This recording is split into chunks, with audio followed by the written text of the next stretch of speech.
Continuation. These instructions were reaffirmed in the 2018 final judgment, which also addressed related ecological violations, including reclamation, dumping, and encroachments across Mumbai. Over time, these orders placed strict compliance obligations on multiple agencies, including MMRDA, BMC, and the collector. Although the PIL was disposed of in 2018, a large part of its compliance matrix remained unresolved.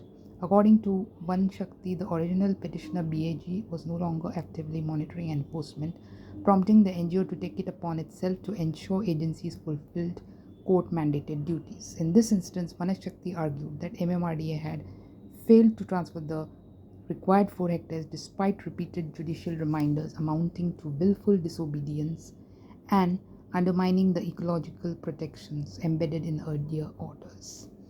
Court's firm intervention. October 1625, the HC directed MRDA to immediately hand over possession of the land and produce compliance records without delay.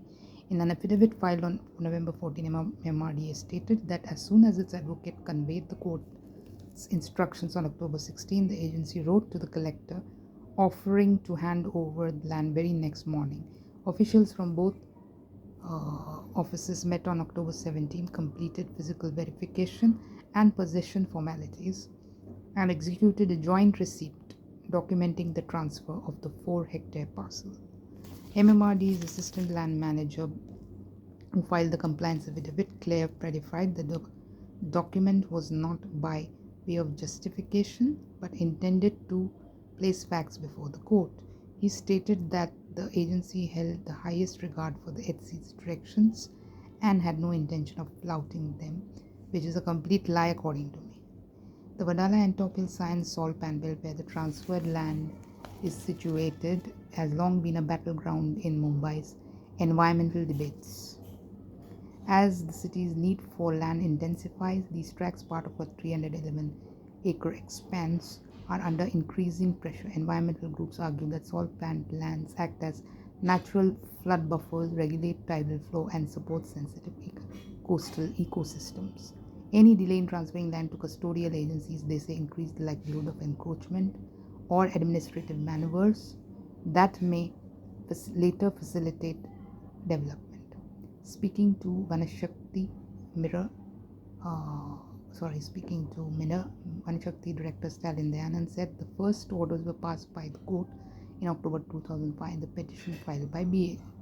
However, for 20 years, compliance with the order was not done properly. The order in 2000 was reiterated in 2018 final judgment, which said all mangroves must be declared as forests and those which are on the government land must be handed over to the forest department. We filed the contempt to ensure that all mangrove lands came under the possession of the forest department so that they could be effectively protected and managed.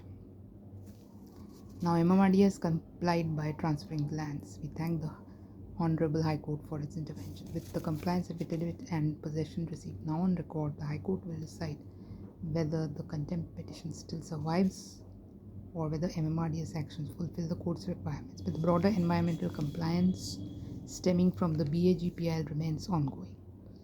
Nearly 2 decades after the first set of judicial protections were issued, the court continues to monitor how state agencies treat mangroves, wetlands, salt pans, and other fragile ecological assets, many of which draw their protection from the same foundational orders.